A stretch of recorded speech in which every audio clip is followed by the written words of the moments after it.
kaso laban kay PCO Undersecretary Claire Castro Naku po. dahil sa kanyang libelous statements tungkol sa aking solar business. Hindi ko po binenta ang prangkisa dahil wala akong kumpanyang may prangkisa na binenta ko.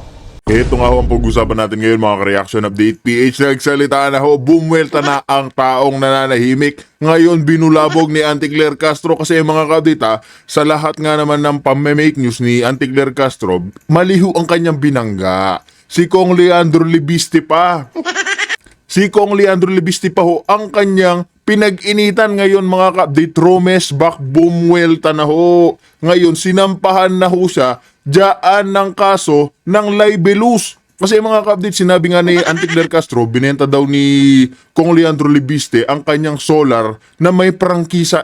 Ilang beses na hong inulit ni Kong Leandro Libiste na hindi niya binenta yung kumpanya niyang may prangkisa. Binenta niyang kumpanya yung walang prangkisa, Auntie Claire Castro. O ngayon, makakatikim ka ng matinding buwelta dito kay Kong Libiste. Kaya mga ka-update, pakinggan na lang ho natin ang naging pahayag ni Kong Libiste at ni Atty. Topacio, pati nga ho itong ombudsman na si Remula, mukha hong tatamaan dito. Kaya ka-update, kung bago lang ho kayo sa ating channel, isang like, isang share, isang subscribe lamang ho, malaking tulong na ho yan. Kaya sabay-sabay na ho tayo magkomento, mag-react patungkol nga dito kay Auntie Claire Castro na mukhang maghihimas rehas na. Kaya ka-update, react na ho tayo.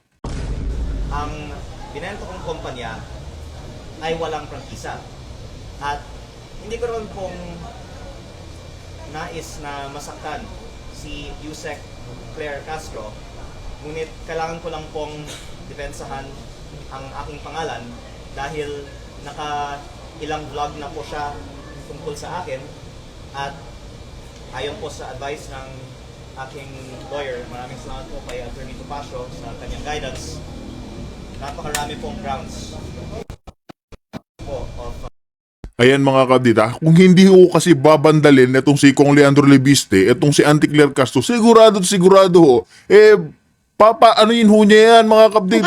Puputakin ng kanyang fake news. Auntie Claire Castro, ayan yung mga pagiging fake news queen mo, mukhang may kapupuntahan na.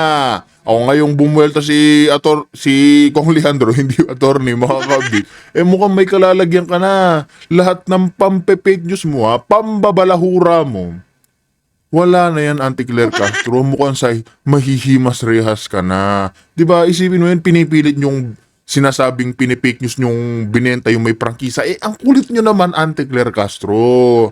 Binenta niya nga yung walang prangkisa. Ha? Pilit nyo kasing sinisiraan yung taong malinis naman. Pilit nila sinisiraan dahil nga mga kabdit at nung si Kong Leandro, pugad ho yan ng kalinisan.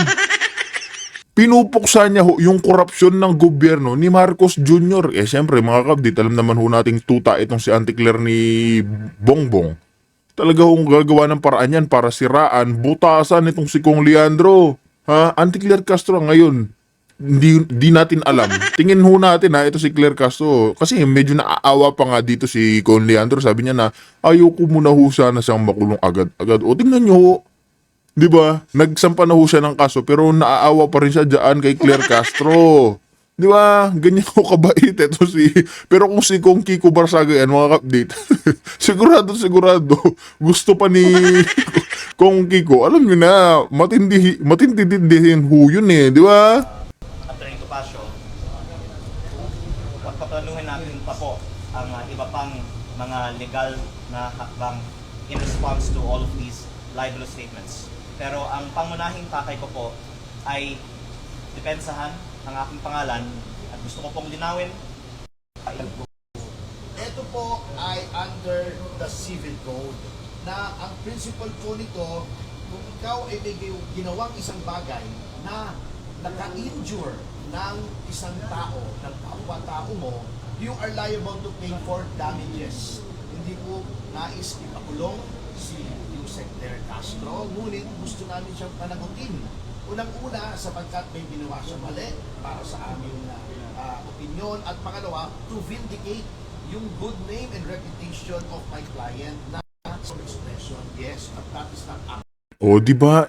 Makikita naman natin mga kabdit pag naglalahad niya ng mga pasarin ni Kong Lebiste, sobrang kalmado niya lang ho. Hindi ho talaga siya naninira ng tao. Hindi niya kaagad binibigla yung Cabral Files. Iniisa-isa niya lang. Di ba? Nakikita ho natin talaga na mabuting tao ito. Maganda ho yung pagpapalaki sa kanya ni Sen Legarda. Tapos ito si Claire Castro, yung pagiging butangera ho niya, hindi na ho siguro kinaya ni Kong Lebiste kasi unang-una, yung pagiging fake news, anti-Claire Castro, hindi maganda yan para lang puriin o alam mo na yan, pagandahin yung pangalan ng amo mong bangag. Kahit naman na anong gawin mo dyan, anti-Claire Castro, kahit pabanguhin mo ng pabanguhin yung pangalan ni Marcos Jr., wala na. Sino pa ba maniniwala sa'yo, anti-Claire? Ha? Sino pa ba? Yung mga kamukha mong tolongges? Yung mga trolls ni Bangag? Ha? Yun ba yung mga maniniwala sa inyo? O itong taong yan, tingnan nyo ha, congressman, pero sambayan ng Pilipino, kilala ho siya. Anti-Claire, Luzon, Visayas, Mindanao, imposibleng walang nakakakilala dyan kay Kong Leandro Lebiste. Bakit? Kasi nga nilalabanan yung korupsyon ng amo mo, Anti-Claire. Ha, Anti-Claire? O tapos sinisiraan nyo. Ngayon gusto nyong kasuhan ng 24 billion doon sa solar. Diba? Lahat ho talaga ng butas, lahat ng pwedeng gawin o ilaban dito kay Kong Lebiste, gagawin at gagawin ho nila mga ka-update. Para lang ho, siraan. Wala na ho maniniwala sa kanila. Yung mga kamukha na lang nga ho nilang trolls. Itong nakuha na ng taong bayan. Yung simpatya. Yung pagiging mabuting tao nitong si Kong Lebiste. Kaya Anti-Claire Castro, mahiya ka naman. Darating at darating din yung araw, pag natanggal niya si Claire Castro, tingnan mo, babaliktad na naman ho yan kanino? Kay Bangag. Oras na wala na hong pambayad dyan kay Anti-Claire Castro, wala na. Tatakulan niya na rin ho yan si Marcos Jr. Sigurado ho yan kasi noong hindi pa ho sa USEC mga ka-update. Grabe ka naman, BBM, ginagawa mo yan. Ganyan ho yan mga ka-update. Binabanatan niya rin yung si Marcos Jr. kasi mga ka-update, makaano ho yan. Dilawan din ho yan si Anti-Claire noon. Di ba? O ngayon, oras na matanggal na si Marcos Jr. sa pwesto, tapos wala na hong pambayad sa kanya. Kaya Marcos Jr., tingnan mo nga. Darating din yung araw mo kay Anti-Claire Castro na 2.0 na. Sigurado, lahat na bang baho mo niyan, ilalabas din yan. Ito po ay hindi lamang exercise ng freedom of expression ng isang journalist o isang pangkaraniwang mamamayan. This is a targeted attack against Congressman Lebiste for being a critic of the government. Kitang-kita po natin yung pattern. Inumpisahan po ni Ombudsman Boyeng Remulla na alam po naman natin na utang niya ang kanyang pagiging ombudsman sa pamimilipit at pagbabraso ng Malacanang. Nilabas yung maling issue na binenta daw yung prangkisa at sinundan niya ito bilang spokesman ng presidente. This is a directed and targeted attack to destroy the reputation of a legitimate government critic na nakakasakit na ang kanyang mga expose laban sa Pangulo in the exercise of his duties as elected public official at membro ng lehislatura na ang role po, ang primary role ng lehislatura in making laws is to safeguard public funds. Ginagampanan lamang po ni Congressman Lebiste ang kanyang role to safeguard public funds sa pamumurakot. O di ba tama naman yung sinabi ni Atty. Topacio mga ka-update. Ano ba yung ginagawa ni Kong Lebiste? Nilalantad, pinapakita niya ho sa taong bayan yung matinding korupsyon diyan sa Cabral Files. Pero ano hong ginagawa sa kanya?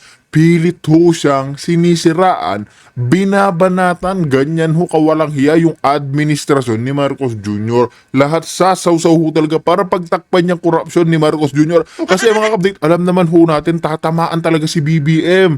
Diyan. Tatamaan talaga si Marcos Jr. Kaya mga ka-update yan lang hinihintay natin, yung buong resibo ng Cabral Files ni Kong Leandro. Pero wala mga kabit, hindi niya mo mailabas-labas dahil nga pilit ho siyang iniipit. 'Di ba? Pilit ho siyang iniipit dyan. Lahat talaga gagawin ho nila para siraan ho siya. Kaya ngayon mga kabdi, tama ho yung ginawang aksyon ni Kong Leandro at ni Atty. Topacio. Hanggat hindi ho nila binabandal yan si Auntie Claire mga kabdi, hindi ho titigil kakaputak ho yan. Tingnan nyo ha. Hindi ho titigil kakaputak yan. Dahil po dyan siya ay siniraan. Hindi na po exercise siya ng freedom of expression. That is in malicious First attack. ko na lang tayo. Yes. Para makapag-file na kayo. So, File na lang tayo. gusto ko lang pong linawin na we'll have more time Yes, for this one. yes. Pero ang nais ko lang pong linawin ay nothing personal against anyone in government. Ayoko pong masaktan si Yusek Claire Castro at hindi ko po din kaaway ang administrasyon. Sila po ay nagpahayag tungkol sa akin, kaya ngayon po ako po ay sumasagot. At kaya po hindi namin ngayong araw sinasampahan kay Yusek Claire Castro ang isang criminal case dahil sa tingin ko mananalo tayo, pero maaawa naman po ako kay Yusek Claire Castro kung siya po ay kaagad makulong. Sa O di ba mga kabdi? Nagsampa ho siya ng kaso pero naaawa pa rin ho siya makulong dyan si Claire Castro. Ganyan ho kabait itong si Kong Leandro. Di ba? Sinisiraan na ho siya pero mas naaawa pa ho siya sa mga makakalaban ho niya. Di ba? tingin ko po ang ating unang hakbang ay isang civil case. At ito po ay for 110 million pesos in damages na sa tingin natin po we will win po this case. Maraming salamat. Ayun nga mga update talagang magaganda ho yung naging payag ni Kong Leandro. Sisunod naman ho natin itong si General's Viewpoint patungkol pa rin ho dyan sa buwelta ni Kong Leandro Lebiste kay Auntie Claire Castro. 110 million in damages. Ay mukhang Auntie Claire Castro. Makikita na ho talaga natin kung magkano yung net worth neto si Auntie Claire Castro. Kasi mga kabdita, kung attorney lawyer ka, sa ilang years ho niya yung pinagtrabahuan, tingin ho ba natin meron ganyang kalaking pera si Auntie Claire Castro? Ito naman si Kong Leandro, alam naman ho natin, hindi magpapatalo yan. Bakit? Kasi bilyonis na ho yung pera niyan, mga kabdi. Billion ho yung pera niyan. Di ba? Kaya sunod naman ho natin ito si General's Bureau ng Kabdi. Kaya rekta na rin ho tayo dito. Ito yung pinadala nila. News update ng GMA News. Kalagay dito, Batangas 1st District Representative Leandro Lebiste magsasampa ng kasong libel ngayong umaga laban kay PCO Undersecretary Claire Castro dahil sa pahayag ni Castro na pagbenta umano ni Lebeste ng kumpanya na may prangkisa. Ito na. Talagang palaban itong si Congressman Lebeste. Kasi pinabalita na actually hindi lang si Castro ang nagsalita tungkol niyan, kasama si Ombudsman Boying Rimulya sa isang I think radio interview. Sabi niya, bata-bata pa niya magninegosyo ang prangkisa, maya ka naman, anong klaseng pagka-Pilipino mo, something like that. Hindi yun ang exact words kaya lang inaakusahan direktamente itong si Boying Rimulya, and of course, kasama na si Yusek Castro, na nagbenta ng prangkisa itong si Congressman Lebiste. Ang hindi nila alam, maraming kumpanyang naitatag ni Congressman Lebiste ang may prangkisa yung solar para sa bayan. Yun ang may prangkisa. Yung parang shares ni Congressman Lebiste na naibenta niya sa Meralco, ibang kumpanya, SNPEC. Solar, nakalimutan ko na yung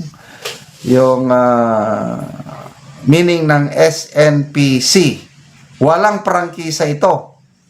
itong solar para sa bayan, yan yung may prangkisa. At sa naintindihan ko walang naibentang prangkisa. Kasi very common o very basic knowledge na once na may prangkisa, hindi mo talaga ibenta. Hindi naman 8-8 si Congressman Libiste sa kabata-bata pa na lang niya. Tapos billions daw ang kanyang worth yung ibininta niya kasi bago siya pumasok sa politika, nag-divest na siya. Yung mga shares niya na ibenta na. Example, itong yung na-cancel na mga kontrata, ito atang SNPEC. Yung kinansila ng Department of Energy, yung planong pagmultahin ng 24 billion. Itong SNP, kailang, sabi ni Congressman Libiste, hindi siya magko-comment kasi nga, bahala na ang kumpanya dahil siya, although siya yung founder, nag-divest naman siya, wala na siyang kinalaman sa pagpapalakad ng kumpanya. Kaya lang, ang paniniwala ng iba, example, si Atty. Roy Nagwanson, yung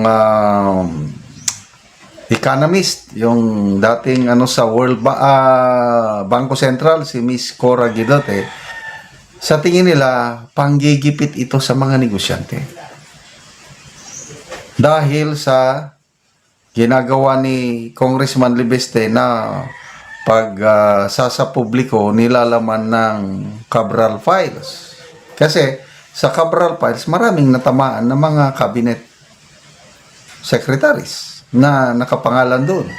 Office of the President, ES or Executive Secretary, SAP, ano ba yung SAP? Special Assistant to the President pa o Secretary Amina Pangandaman. So, yun ang perception ng iba na ginigipit na nila itong si Congressman Libiste. So ngayon, nagsalita kaagad itong si Auntie Claire na nagbenta ng prangkisa, I don't know, bahala na ang mga prosecutor o korte na mag-determine kung meron bang libel doon. Okay? But, karapatan ito ni Congressman Libiste na magsampa. Bahala na rin si Auntie Claire na sagutin. Total, may due process man. Labanan muna ito sa piskalya. In the same manner, na itong si Congressman Kiko Barsaga, sinampahan din ng libel na ni billionaire Enrique Razon dahil sa pahayag o post ni Congressman Barsaga na di umano utak korupsyon ng Congress itong si Enrique Razon. So nasampahan na ng libel. So sasagutin na lang ni labanan muna sa piskalya. Okay? So pagdating sa piskalya, may nabasa akong paliwanag, comment ng isang abogado, si Atty. G. Parang maraming elements ng libel nandun sa post ni Congressman Barsaga. Isa na lang ang dapat i-determine, yung kulang yung malice. Kasi may publication, may identification, may defamation, yung malice na lang ang kulang. So, kaabang-abang itong mga pangyayaring ito. Sampa-sampahan na ng kaso. Maalala ko, may mga isinampa naman ni Senator Hontiveros. Sinampa niyang mga vloggers, Atty. Topacio, ng yung tungkol kay alias Karine, yung di umano binayaran na testigo laban sa KOJC, kalaban kay Pastor, ang alam ko, cyber libel din ito Ano na kayang nangyari? Wala na Parang na-dismiss na ba?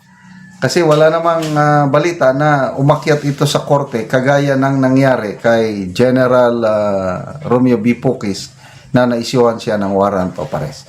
Okay, salamat mga kaibigan sa inyong pagsubaybay sa ating channel. Ayun nga mga kabdita, talaga naman maganda na ho yung nangyayari sa ating bansa kasi mismong si Kong Libiste, lumalaban na rin ho. Hindi na ho siya nananahimik sa lahat ng pinuputak laban ho sa kanya. Kaya mga kabdit, kung meron kayo naging komento reaction, comment nyo yan sa ating comment section. Kaya mga kabdit, dito na ho natin tatapusin ang ating reaction video.